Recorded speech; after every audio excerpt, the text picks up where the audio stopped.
Hello दोस्तों, नमस्कार। बात कर लेते हैं आज के दिन भर की सारी बड़ी खबरों की, जहां एक बार फिर आपको बताएंगे दोस्तों चौंकाने वाली खबर। भारत के खिलाफ साजिश रचने वाले जैश संगठन के बड़े कमांडर की फिर अज्ञात लोगों ने मौत के घाट उतार दिया। दोस्तों बताएंगे इस बार किसको मौत की नींद सुलाया है। भारत के लिए मोस्ट वांटेड आतंकवादी का कमांडर मारा गया। दोस्तों बताएंगे अभी की सबसे बड़ी अहम जानकारी। लगातार पाकिस्तान में ये आतंकवादी अज्ञात तरीके से मारे जा रहे हैं। जी हाँ दोस्तों, अभी तो लगातार हर हफ्ते या 3 से 4 दिनों के गैप पर अज्ञात तरीके से ये मारे जा रहे हैं। बताएंगे इस बार किसको सुलाया गया मौत के नींद। तो वहीं आपको बताएंगे चीन ने ऐसा खुलासा कर दिया कि पूरे पाकिस्तान में तहलका मच गया। ऑपरेशन सिंदूर के दौरान पाकिस्तान में फैले पैनिक पर चीन ने किया बड़ा खुलासा, और खुलासा कुछ यूं था कि ऑपरेशन सिंदूर के दौरान पाकिस्तान का पूरा परमाणु भंडार था निशाने पर। जी हाँ दोस्तों, बताएंगे अब जाकर के चीन ने इसका बड़ा खुलासा किया, जिसने पूरे पाकिस्तान में तहलका मचा दिया।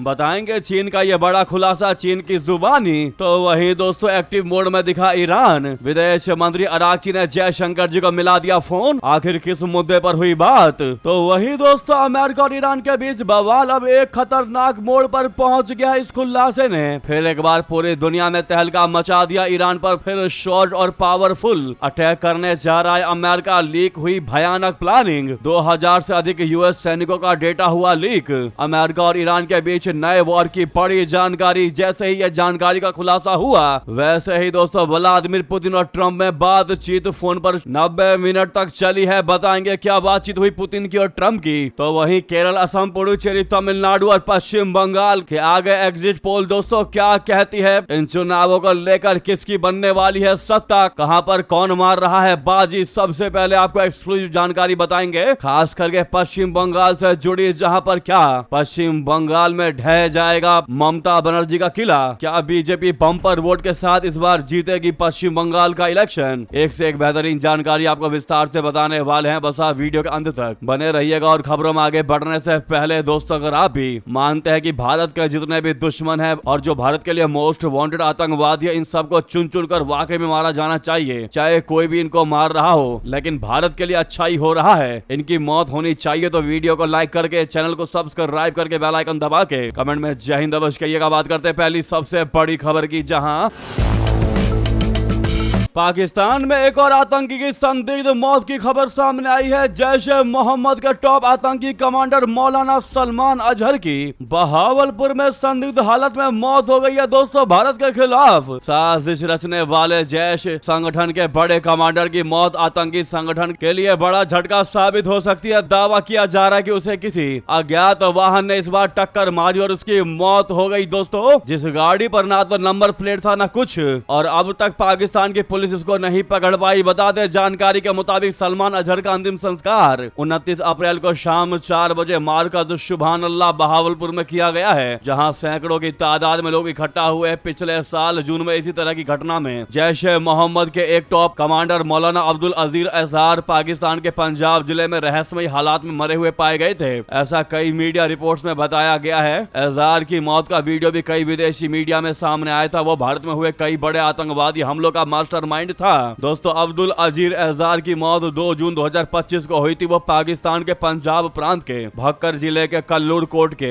अशरफ वाला का रहने वाला था। जैश ए मोहम्मद के सूत्रों के मुताबिक उसकी मौत हार्ट अटैक से हुई थी, लेकिन मौत का असली कारण कंफर्म नहीं हुआ। उसका अंतिम संस्कार पाकिस्तान के पंजाब के बहावलपुर में जैश ए मोहम्मद हेडक्वार्टर के मरकज में हुआ था। एजार भारत विरोधी गतिविधियों और आतंकवादी हमलों की प्लानिंग में शामिल था। कुछ सिक्योरिटी एनालिस्ट को शक है कि उसकी मौत के आसपास संदिग्ध हालात हो सकते हैं। जैश ए मोहम्मद के टॉप स्ट्रेटेजिक में से एक होने के नाते एजार कथित तौर पर भारत में कई आतंकवादी साजिशों के पीछे था, जिसमें 2016 का नगरोटा हमला भी शामिल है। वो पाकिस्तान में भारत विरोधी भावनाओं को भड़काने के मकसद से भड़काऊ भाषण देने के लिए जाना जाता था। यानी कि दोस्तों पाकिस्तान में लगातार एक से एक भारत के लिए मोस्ट वांटेड आतंकवादी अज्ञात तरीके से मारे जा रहे हैं। इन सब की मौत में एक चीज कॉमन है, और वो है अज्ञात तरीके से इनकी मौत। और जब इनके मौत का कारण कारण अज्ञात बन जाए तो आप समझ लीजिए कि इनके मौत में कुछ इंटरेस्टिंग बात तो है। इससे पहले आपको याद होगा पिछले ही हफ्ते 2 आतंकवादियों को मौत घाट उतार दिया गया अज्ञात तरीके से। एक को गोलियों से भून डाला और दूसरे को गाड़ी के अंदर ट्रैफिक में रोक कर मार डाला। हालांकि उसको पहले अस्पताल लेकर गया जहां पर वो काफी ज्यादा क्रिटिकल था, बाद में उसकी मौत हो गई जैसी जानकारी सामने आई है वो हम आपको बता रहे हैं दोस्तों। लेकिन इन सब की मौत अज्ञात तरीके से हुई है। ऐसे में पाकिस्तान लगातार भारत के रॉ एजेंटों पर, भारत की एजेंसी पर इसके इल्जाम लगाता है कि भारत ये हमले करवा रहा है, भारत इनको मरवा रहा है। जबकि भारत ने क्लियरली कहा है कि हम किसी भी देश के मामलों में हस्तक्षेप नहीं करते, संप्रभुता का उल्लंघन नहीं करते। लेकिन जो भी है दोस्तों, भारत के लिए अच्छा कार्य कर रहा है। भारत के लिए मोस्ट वांटेड आतंकवादियों का खात्मा करके आपकी इस पर जो भी राय हो कमेंट करके जरूर बताइएगा और कमेंट में लिख दीजिएगा इनका खात्मा जरूरी है। और सामने लाइक का बटन है दोस्तों, अभी तक लाइक नहीं किया तो इन आतंकवादियों की मौत के लिए एक लाइक तो बनता है, तो इस बटन को जरूर दबा दीजिएगा। नेक्स्ट खबर की बात करते हैं, जहां ऑपरेशन सिंदूर के दौरान पाकिस्तान का पूरा परमाणु भंडार था भारत के निशाने पर। चीन ने किया अब बहुत बड़ा खुलासा जिसने पाकिस्तान में मचा दिया तहलका। बता दें, भारत ने जब पाकिस्तान को पहलगाम अटैक का जवाब दिया था तो पूरी दुनिया ने ऑपरेशन सिंदूर की ताकत देखी थी। उस वक्त पाकिस्तान का सारा आतंकी इंफ्रास्ट्रक्चर तबाह हो गया था। उस दौरान पाकिस्तान की सिक्योरिटी में तैनात कई चीनी हथियार फुस साबित हुए थे। सिर्फ यही नहीं, ऑपरेशन सिंदूर के दौरान पाकिस्तान का पूरा परमाणु भंडार निशाने पर था। इस बात का खुलासा खुद चीन ने किया है। चीन ने अपने ग्लोबल सिक्योरिटी इनिशिएटिव यानी GSI रिपोर्ट में ये ऑपरेशन सिंदूर के दौरान पाकिस्तान में फैले पैनिक पर खुलासा किया। दोस्तों, इस रिपोर्ट में 2025 में एशिया में मचे कोहराम का जिक्र किया गया और सबसे पहले भारत पाकिस्तान के बीच छिड़ी जंग का जिक्र किया गया है। भारत ने पहलगाम में हुए आतंकी हमले के बाद ऑपरेशन सिंदूर लॉन्च किया था। इस ऑपरेशन में पाकिस्तान में फैले आतंकी नेटवर्क को नेस्तनाबूद किया गया था। इसके साथ ही पाकिस्तान के परमाणु ठिकानों के आसपास भी निशाना लगाया गया था। उस वक्त पाकिस्तान के किराना हिल्स न्यूक्लियर सेंटर के पास मुशर्रफ एयर बेस पर अटैक हुआ था। चीन ने इसी का जिक्र किया है। जी हां, चीन की ताजा रिपोर्ट में इस ऑपरेशन को लेकर चौंकाने वाले खुलासे किए हैं। रिपोर्ट के मुताबिक इस सैन्य टकराव के दौरान पाकिस्तान का पूरा परमाणु भंडार भारत के निशाने पर था। चीन की रिपोर्ट के मुताबिक 22 अप्रैल को पहलगाम में हुए आतंकी हमले के बाद भारत और पाकिस्तान के बीच तनाव चरम पर पहुंच गया था। भारत ने सख्त कदम उठाते हुए सिंधु जल संधि यानी IWT को सस्पेंड कर दिया और पाकिस्तानियों के वीजा रद्द कर दिया था। इस रिपोर्ट में लिखा है कि इस ऑपरेशन की सबसे भयावह बात यह थी कि हमले पाकिस्तान के परमाणु इंस्टॉलेशन के बेहद करीब किए गए थे। दोनों देश परमाणु शक्ति संपन्न हैं। अंतरराष्ट्रीय समुदाय को डर था कि ये पारंपरिक जंग किसी भी वक्त परमाणु युद्ध में बदल सकती है।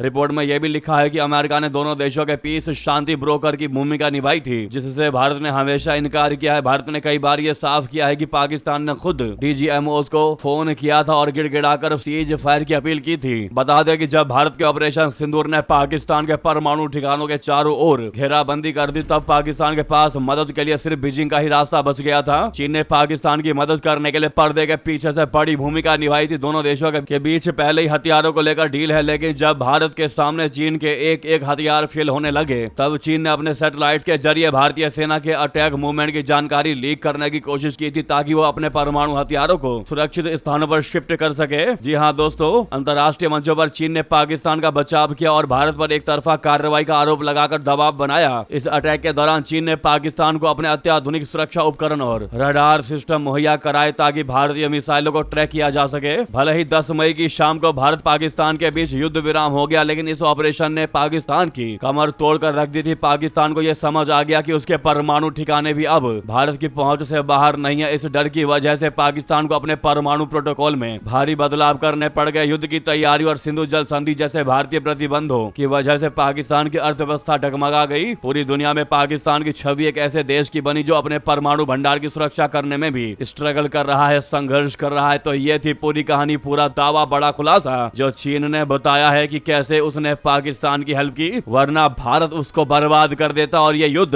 परमाणु युद्ध में बदलने वाला था। समय रहते चीन ने पाकिस्तान को बचाया और जब पाकिस्तान को पता चल गया कि भारत उसके परमाणु भंडार तक पहुंच चुका है तो तुरंत उसने भारत को फोन मिला दिया और गिड़गिड़ाने लगा कि हम सीज फायर कर लेते हैं, युद्ध को समाप्त करते हैं। जिसके बाद मोदी जी ने आदेश दिए कि जैसा सेना चाहे वैसा करे और सेना ने बाद में कहा कि जब पाकिस्तान युद्ध विराम करने को तैयार है, आगे से झुक रहा है, तो फिर इस बार इसको छोड़ देते हैं, एक और चांस चांस देते हैं, तब जाकर युद्ध विराम लागू हुआ 10 मई को। यह बड़ा खुलासा अब चाइना ने किया है दोस्तों, जो हमने आपको एक्सक्लूसिवली बताया है। इस पर आपकी जो भी राय हो, लेकिन कमेंट में मेरा भारत महान कहना मत भूलिएगा। अगली खबर की बात करते हैं, जहां ईरान के विदेश मंत्री अरागची ने जयशंकर जी को मिलाया फोन। क्या हुई बात बता दें। ईरान के विदेश मंत्री सैयद अब्बास अरागची और भारत के विदेश मंत्री डॉक्टर जयशंकर जी के बीच बुधवार शाम फोन पर महत्वपूर्ण बात हुई। दोनों नेताओं ने हॉर्मुज स्ट्रेट की सुरक्षा स्थिति, पश्चिम एशिया में बढ़ते क्षेत्रीय तनाव और द्विपक्षीय संबंधों पर विस्तृत चर्चा की। विदेश मंत्री जयशंकर जी ने खुद इस बातचीत की पुष्टि करते हुए एक्स पर लिखा कि आज शाम मुझे ईरान के विदेश मंत्री सैयद अब्बास अरागची का फोन आया। हमने मौजूदा स्थिति के विभिन्न मुद्दों पर विस्तार से चर्चा की। हम एक दूसरे के साथ घनिष्ठ संपर्क में रहने पर सहमत हुए। वहीं ईरानी दूतावास के मुताबिक दोनों पक्षों ने युद्ध विराम की संभावनाओं, द्विपक्षीय सहयोग और क्षेत्रीय अंतर्राष्ट्रीय मुद्दों पर विचार विमर्श किया। दोनों देशों ने वर्तमान संकट के विभिन्न मुद्दों पर सहमति जताते हुए लगातार संपर्क बनाए रखने का फैसला किया है। इस बीच ईरान के सर्वोच्च नेता अयातुल्लाह अली खामेनी के उप प्रतिनिधि मोहम्मद हुसैन ज़ियोयेनिया ने कहा कि पश्चिम एशिया में चल रही जंग को समाप्त करने में हर देश अपनी भूमिका निभा सकता है। मंगलवार को न्यूज एजेंसी ANI के विशेष बातचीत में ज़ियोयेनिया ने वर्तमान संकट को दमन और आत्मरक्षा के बीच संघर्ष बताया। उन्होंने बढ़ते मानवीय नुकसान पर चिंता जताते हुए वैश्विक समुदाय से अपनी प्राथमिकताओं पर फिर से विचार करने की अपील की। अब ऐसे में एक्टिव मोड में दिखाई दे रहा है दोस्तों ईरान, जो उन्होंने भारतीय विदेश मंत्री जयशंकर जी को फोन किया। वहीं आपको बता दें, बहुत बड़ी चौंकाने वाली खबर इसी से जुड़ी, जहां पर अमेरिका का नया प्लान का खुलासा हुआ दोस्तों। ईरान पर फिर शॉर्ट और पावरफुल अटैक करने जा रहा है अमेरिका। जी हाँ दोस्तों, अमेरिका और ईरान के बीच बवाल अब एक खतरनाक मोड़ पर पहुंच चुका है। आसमान में फाइटर जेट्स, मिसाइलें, किलर ड्रोन्स और समंदर में ब्लॉकेड के बाद अब मिडिल ईस्ट में साइबर वॉर शुरू हो गई है। हैरानी, हैकर्स ने ग्रुप ने ऐसा कांड कर दिया है जिसके बाद वॉशिंगटन में अफरा तफरी मच गई है। इन हैकर्स ने अमेरिकन नेवी से जुड़ा सेंसिटिव डेटा लीक कर दिया है। ट्रंप सिर्फ जुबानी बाण फेंकते रह गए। ईरान ने अमेरिका की साइबर सिक्योरिटी को दुनिया के सामने मजाक साबित कर डाला। तेहरान से जुड़े एक हैकर ग्रुप ने हजारों अमेरिकी नौसैनिकों यानी US मरीन्स की निजी जानकारियां लीक कर दी है। द वॉल स्ट्रीट जर्नल की रिपोर्ट के मुताबिक अमेरिकी अधिकारी इस ब्रीच की जानकारी कर रहे हैं और शुरुआती जांच में लीक हुआ कुछ डेटा सही पाया गया है। दोस्तों, पश्चिम एशिया में तैनात करीब 2000 से अधिक नौसैनिकों का डेटा खतरे में बताया जा रहा है। हंडाला नाम के ग्रुप ने टेलीग्राम पर डेटा डाला है और व्हाट्सएप के जरिए सैनिकों को सीधे धमकी भरे मैसेज भेजे हैं कि वे उन पर नजर रख रहे हैं। ग्रुप का दावा है कि उनके पास सैनिकों के परिवार, घर के पते और उनके डेली रूटीन की भी जानकारी है, जिसका मकसद सैनिकों का मनोबल तोड़ना है।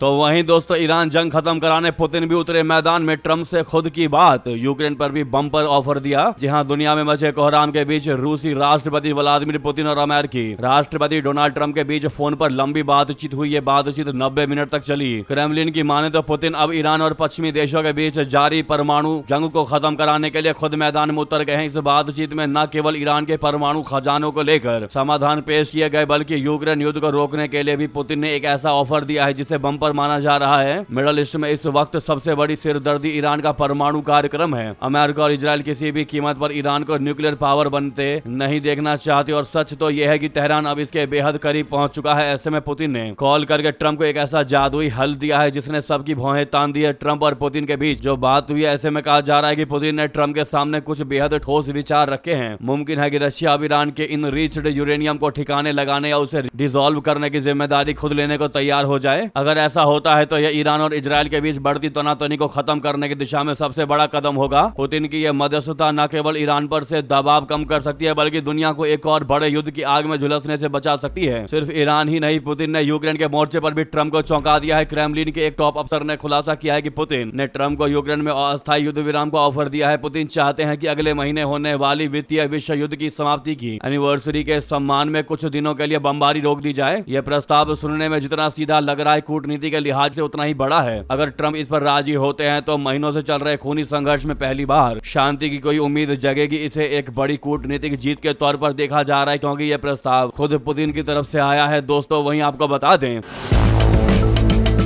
खतरे में पड़ा भारत का चाबहार बंदरगाह, क्या डूब जाएगा मोदी सरकार का सबसे बड़ा ये रणनीतिक प्रोजेक्ट? क्या है खबर, बता दे। ईरान अमेरिका संबंधों में तनाव का असर भारत पर भी गंभीर रूप से पड़ा है। इससे ईरान में भारत के चाबहार बंदरगाह प्रोजेक्ट का सपना टूट सकता है। दरअसल चाबहार बंदरगाह के लिए अमेरिकी प्रतिबंधों से मिली छूट 26 अप्रैल 2026 को समाप्त हो गई है। इससे भारत की सामरिक कनेक्टिविटी परियोजना पर अनिश्चितता के बादल मंडरा रहे हैं। चाबहार बंदरगाह भारत के लिए पाकिस्तान को दरकिनार कर अफगानिस्तान और मध्य एशिया तक पहुंचने का एक प्रमुख रणनीतिक और व्यापारिक मार्ग है। कुछ रिपोर्ट्स में दावा किया गया है कि भारत ने $120 मिलियन यानी 1130 करोड़ रुपए का निवेश कुछ सुरक्षित करने और अमेरिकी प्रतिबंधों से बचने के लिए अपने कर्मचारियों को वापस बुला लिया है। भारत अब शहीद बेहेश्ती टर्मिनल में अपनी हिस्सेदारी एक ईरानी कंपनी को ट्रांसफर करने पर विचार कर रहा है। हालांकि भारत सरकार स्थिति को संभालने के लिए अमेरिका और ईरान दोनों के साथ बातचीत कर रही है। ये घटनाक्रम चाबहार को क्षेत्रीय कनेक्टिविटी हब के रूप में विकसित करने के भारत के ड्रीम प्रोजेक्ट को डुबा सकता है। वहीं अमेरिका क्षेत्रीय संघर्ष के बीच ईरान पर अधिकतम दबाव बनाने की मुहिम के तहत उस पर कड़े प्रतिबंध लगा रहा है। अमेरिका ईरान की अर्थव्यवस्था को तबाह करना चाहता है ताकि वो अपनी शर्तों को आसानी से थोप सके। अमेरिका का मकसद ईरान के राजस्व के से स्रोतों को पूरी तरह से बंद करना है। इसीलिए ही अमेरिका ने ईरान की नौसैनिक नाकाबंदी शुरू की है ताकि तेहरान हरमुज जलडमरू मध्य पर अधिकार जमाना छोड़ दे और स्वतंत्र नौवहन की अनुमति दे दे। दोस्तों चाबहार बंदरगाह जो है वो पाकिस्तान के ग्वादर का तगड़ा जवाब है। जी हाँ, रणनीतिक कारण से भी चाबहार बंदरगाह भारत के लिए महत्वपूर्ण है। नवंबर 2016 में पाकिस्तान ने ओमान की खाड़ी के मुहाने पर चीन की आर्थिक मदद से गहरे पानी वाले बंदरगाह ग्वादर का उद्घाटन किया था। ये एक कमर्शियल बंदरगाह है, लेकिन चीन इस बंदरगाह का इस्तेमाल समुद्री नौसैनिक अभियानों के लिए कर सकता है। इससे वो भारत को आर्थिक या सैन्य रूप से चुनौती दे सकता है। ऐसे में चाबहार भारत को ग्वादर पर रणनीतिक बढ़त प्रदान करेगा और उससे पैदा होने वाले खतरों को कम कर सकता है। तो यह पूरा खेल दोस्तों चाबहार पर जो चल रहा है वही आपको बता दें।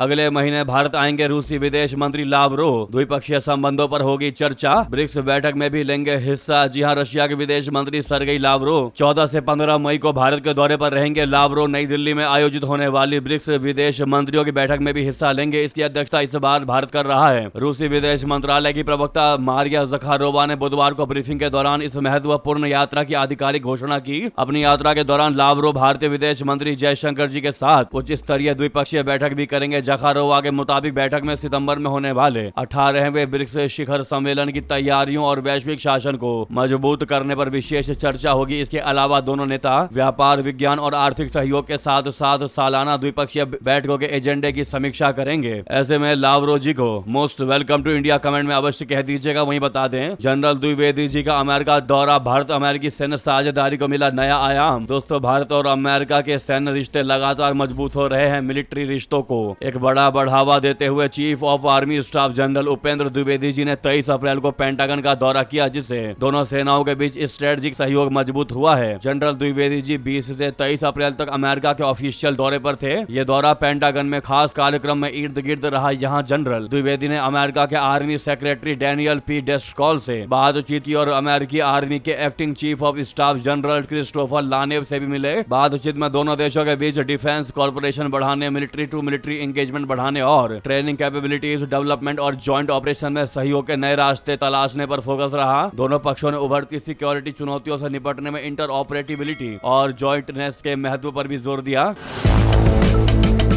वहीं बता दें, लीबिया से आई भारत के लिए बड़ी खुशखबरी, मिला गैस और तेल का भंडार। आखिर इसमें ऑयल इंडिया की कितनी हिस्सेदारी है बता दें। भारत के लिए मिडिल ईस्ट जंग के बीच बहुत बड़ी खुश कर देने वाली खबर सामने आई है। ऑयल इंडिया लिमिटेड ने तेल और गैस से जुड़े एक विदेशी भंडार की खोज की सूचना दी है। दोस्तों ये भंडार लीबिया में मिला है। इस सरकारी कंपनी की तरफ से स्टॉक एक्सचेंज को सूचना दी गई है। यह खोज लीबिया के एरिया 95/96 ब्लॉक में की गई है। यह देश के दक्षिण पश्चिमी एरिया में स्थित गदामेस बेसिन में पड़ता है। इस इलाके को हाइड्रोकार्बन की अत्यधिक संभावनाओं वाला माना जाता है। ऑयल इंडिया के इस ब्लॉक में 25% हिस्सेदारी है। ये ब्लॉक लगभग 6630 वर्ग किलोमीटर के क्षेत्र में फैला है। ये एक भारतीय कंसोर्टियम का हिस्सा है। इसमें इंडियन ऑयल कॉर्पोरेशन लिमिटेड भी शामिल है। कंपनी के मुताबिक इस ब्लॉक में 8 कुओं की खुदाई की योजना है। इनमें 5 की खुदाई हो चुकी है। 6ठे कुएं की खुदाई के दौरान इस भंडार की खोज हुई है। वहीं लीबिया के नेशनल ऑयल कॉर्पोरेशन यानी NOC ने इस खोज को मान्यता दे दी है। दोस्तों अगली खबर की बात करते हैं, जहां आखिर चोरी के अनाज के लिए आपस में क्यों लड़ रहे हैं यूक्रेन और इजराइल, क्या है खबर। दोस्तों अमेरिका के दो बड़े साथी देश यूक्रेन और इजराइल अब आमने सामने आ चुके हैं। वजह है चोरी का अनाज। अब आप भी कहेंगे क्या है ये चोरी का अनाज, आखिर इसके लिए क्यों लड़ रहे हैं। तो आपको बता दें यूक्रेन का आरोप है कि रशिया उसके कब्जे वाले इलाकों से अनाज चुरा कर भेज रहा है और इजराइल उसको खरीद रहा है। इस आरोप ने दोनों देशों के बीच रिश्तों में तनाव पैदा कर दिया है। अब बयानबाजी तेज हो गई है और मामला सीधे सरकारों के स्तर तक पहुंच गया है। यूक्रेन दुनिया के सबसे बड़े अनाज उत्पादकों में से एक है और वो बार बार रशिया पर आरोप लगाता रहा है कि 2022 में हमले के बाद से रशिया उसके कब्जे वाले इलाकों से अनाज गैर कानूनी तरीके से बाहर भेज रहा है। अब यूक्रेन के राष्ट्रपति वोलोदिमीर जेलेंस्की ने सोशल मीडिया प्लेटफॉर्म एक्स पर लिखा है कि ऐसा ही एक जहाज इजराइल की एक बंदरगाह पर पहुंच चुका है और अनाज उतारने की तैयारी कर रहा है। यह वैध कानूनी व्यापार नहीं है और हो भी नहीं सकता। उन्होंने इजराइल की आलोचना करते हुए कहा कि इजराइल के अधिकारी ये नहीं कह सकते कि उन्हें नहीं पता है कि उनके बंदरगाहों पर कौन से जहाज आ जा रहे हैं और वे क्या सामान ला रहे हैं। दोस्तों आप वोलोदिमीर जेलेंस्की का ये क्लियरली ट्वीट देख पा रहे होंगे। जेलेंस्की ने कहा कि यूक्रेन हर देश के साथ साझेदारी और आपसी सम्मान चाहता है। हम खासकर मिडल ईस्ट में सुरक्षा बढ़ाने के लिए काम कर रहे हैं। हमें उम्मीद है कि इजराइल यूक्रेन का सम्मान करेगा और ऐसे कदम नहीं उठाएगा जिससे हमारे रिश्ते आपस में खराब हो। यूक्रेन ने मंगलवार को इजराइल के राजदूत को भी बुलाकर इन कथित जहाजों के खिलाफ विरोध दर्ज कराया। इजराइल ने इस पर क्या कहा, क्या जवाब दिया, आपको बता दें। इजराइल ने कहा कि यूक्रेन ने अपने आरोपों के समर्थन में कोई सबूत नहीं दिया है। उसने ये भी कहा है कि जिस जहाज की बात हो रही है वो हाइफा बंदरगाह पर पहुंचा ही नहीं है। इजराइल के विदेश मंत्री गिडियोन सार ने प्रेस कॉन्फ्रेंस में कहा कि यूक्रेन सरकार ने कोई कानूनी मदद की मांग नहीं की है और ना ही अपने दावों के लिए कोई सबूत दिया है। जहाज अभी बंदरगाह में दाखिल नहीं हुआ है और उसने अपने दस्तावेज भी जमा नहीं किए हैं। जी हाँ दोस्तों, तो यह है अनाज को लेकर लड़ाई। तो वहीं आपको अगली खबर बता दें, नेपाल में भूमिहीनों की बस्ती पर बुलडोजर कार्रवाई का विरोध। प्रधानमंत्री बालेंद्र शाह के इस्तीफे की मांग बता दें। नेपाल में श्रम संस्कृति पार्टी के अध्यक्ष एवं सांसद हर्क सापांग ने भूमिहीनों की बस्ती पर प्रशासन द्वारा बुलडोजर चलाकर ध्वस्त करने का आरोप लगाते हुए प्रधानमंत्री बालेंद्र शाह के इस्तीफे की मांग की है। सापांग ने बुधवार को सोशल मीडिया पर एक पोस्ट में आरोप लगाया कि बालेंद्र शाह की सरकार ने भूमिहीनों की जमीन पर बुलडोजर चलाने के दौरान न्यूनतम मानवता भी नहीं दिखाई। उन्होंने प्रधानमंत्री पर संवेदनहीन होने का आरोप लगाते हुए अपने पद से इस्तीफा देने की मांग की है। सापांग ने दावा किया है कि इस मुद्दे पर संयुक्त राष्ट्र ने भी अपील जारी करते हुए भूमिहीनों की बस्ती में बुलडोजर चलाने से पहले उनके लिए सभी प्रकार के विकल्प उपलब्ध कराने की अपील की थी, लेकिन प्रधानमंत्री ने इस पर कोई ध्यान नहीं दिया। अब भारी मात्रा में दोस्तों उनके इस्तीफे की मांग हो रही है नेपाल में। वही बात कर लेते हैं। अब क्या कहते हैं भारत में चुनाव को लेकर एग्जिट पोल्स। केरल, असम, पुडुचेरी, तमिलनाडु और पश्चिम बंगाल का क्या होने वाला है हाल। अकॉर्डिंग टू एग्जिट पोल्स आपको बता दें दोस्तों, बंगाल में दूसरे चरण के मतदान पूरे होने के बाद बुधवार को केरल, असम, पुडुचेरी, तमिलनाडु और पश्चिम बंगाल में विधानसभा चुनाव अपने नतीजे पर पहुंच गए हैं। विधानसभा चुनाव के नतीजों की गिनती 4 मई को होगी। मतदान के बाद अब सबकी नजर 5 राज्यों और केंद्र शासित प्रदेशों के एग्जिट पोल के अनुमानों पर है। जी न्यूज की एआई एंकर जीनिया ने 4 राज्य और 1 केंद्र शासित प्रदेश में हुए विधानसभा चुनाव पर सबसे बड़ा सर्वे किया। जीनिया के अलावा देश के कई अन्य एजेंसियां ने ऐसा किया है। हम आपको यहाँ पोल ऑफ पोल्स बता रहे हैं। सबसे बड़ा सवाल है कि क्या भारतीय जनता पार्टी बंगाल में तृणमूल कांग्रेस को हटा पाएगी। क्या अभिनेता से नेता बने विजय तमिलनाडु में डीएमके एआईएडीएमके के पारंपरिक वोटर बेस में सेंध लगा पाएंगे। केरल, असम और पुडुचेरी के लिए नंबर क्या है। मतदान में 824 विधानसभा सीटों पर लगभग 17 करोड़ वोटरों ने वोट डाला। असम, केरल और पुडुचेरी में 9 अप्रैल को वोटिंग हुई, जबकि तमिलनाडु में 23 अप्रैल को वोट डाले गए। पश्चिम बंगाल में पहला फेज 23 अप्रैल को हुआ था और दूसरे चरण का मतदान आज समाप्त हुआ, यानी कल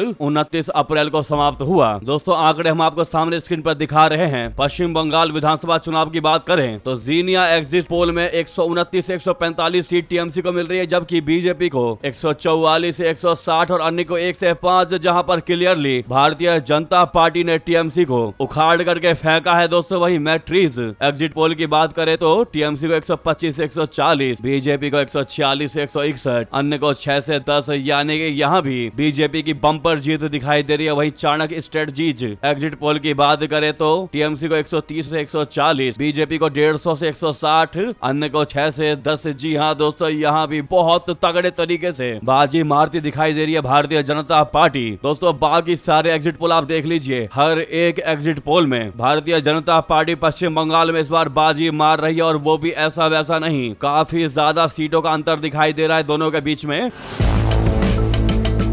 मात्र एक ही ऐसा एग्जिट पोल है पीपल्स ऑफ पल्स, जिसके एग्जिट पोल में टीएमसी जीत रही है, जहां पर 178 से 189 टीएमसी, 95 से 110 सीट बीजेपी और 1 से 3 सीट अन्य। जी हाँ दोस्तों, मात्र एक ही एग्जिट पोल है जो बता रहा है कि टीएमसी जीत रही है पश्चिम बंगाल में। लेकिन जितने भी एग्जिट पोल हैं दोस्तों, 8 एग्जिट पोल में 7 के 7 भारतीय जनता पार्टी को जिताते दिखाई दे रहे हैं, यानी कि बंगाल में बीजेपी की आंधी आने वाली है according to this exit polls. जी हाँ दोस्तों, वहीं असम की बात करें तो असम में जीनिया एग्जिट पोल के मुताबिक 80 से 86 बीजेपी प्लस को, आईएनसी प्लस को 29 से 35 सीट, अन्य को 8 से 13। और यहाँ भी हर एक एग्जिट पोल में भारतीय जनता पार्टी की बम्पर जीत हो रही है दोस्तों। बाकी तमिलनाडु विधानसभा चुनाव के एग्जिट पोल्स, केरल विधानसभा चुनाव एग्जिट पोल्स, पुडुचेरी विधानसभा चुनाव एग्जिट पोल्स आप सामने स्क्रीन पर देख पा रहे हैं अपने आप दोस्तों। आप देख सकते हैं कि यहाँ पर कौन सी पार्टी रंग लाती दिखाई दे रही है। लेकिन मेनली पश्चिम बंगाल के लिए हर कोई लालान्वित है कि यहाँ पर बदलाव होगा या नहीं होगा। पश्चिम बंगाल के लिए हर किसी की नजरें गड़ी हुई हैं और हर कोई चाहता है, जैसा कि आप लोग कमेंट करके बताते हैं कि पश्चिम बंगाल में बदलाव होना बहुत जरूरी है, तो वहाँ का चुनाव का नतीजा काफी ज्यादा महत्वपूर्ण और आशा भरी दिखाई दे रही है दोस्तों। सिर्फ बंगाल असम में ही नहीं, आपने एग्जिट पोल में देखा होगा केरल में भी भाजपा रिकॉर्ड तोड़ रही है। यानी कि अगर हम एग्जिट पोल को देखें तो इसके हिसाब से पश्चिम बंगाल में Bharatiya Janata party bumper seat के साथ अपनी सरकार बनाने जा रही है। बाकी दोस्तों क्या होगा रियलिटी, वो तो 4 मई को पता चल ही जाएगा। लेकिन इतने सारे एग्जिट पोल, क्या लगता है आपको दोस्तों ये झूठे आंकड़े देंगे? चलिए, एक एग्जिट पोल गलत जानकारी देगा, 2 गलत जानकारी देगा, लेकिन सारे के सारे एग्जिट पोल सिर्फ एक को छोड़ करके पश्चिम बंगाल में भारतीय जनता पार्टी को जिता रही है। आपको क्या लगता है दोस्तों? आपका क्या मूड कहता है? आपकी क्या प्रेडिक्शन है? भारी मात्रा में कमेंट करके बताइएगा। आप लोग कमेंट में जो भी आपको लगता हो नाम लिखकर बता दीजिएगा कि ये जीतेगी आपके हिसाब से और यही जीतनी चाहिए। देखते हैं आप लोग किसका नाम लेते हैं। भर भर के कमेंट कीजिएगा, रिक्वेस्ट है। और सामने लाइक का बटन अभी तक लाइक नहीं किया तो वीडियो को लाइक करके चैनल को सब्सक्राइब करके बेल आइकन दबा के कमेंट में जय हिंद कह दीजिएगा। और दोस्तों हर कोई कमेंट कर सके, हर कोई एग्जिट पोल को देख सके, इसीलिए वीडियो का जहां पर भी आपका ग्रुप हो व्हाट्सएप, फेसबुक, एक्स पर शेयर करना बिल्कुल मत भूलिएगा। मिलता अगली बड़ी खबर में। बहुत बहुत धन्यवाद, बहुत बहुत आभार। जय हिंद, जय भारत।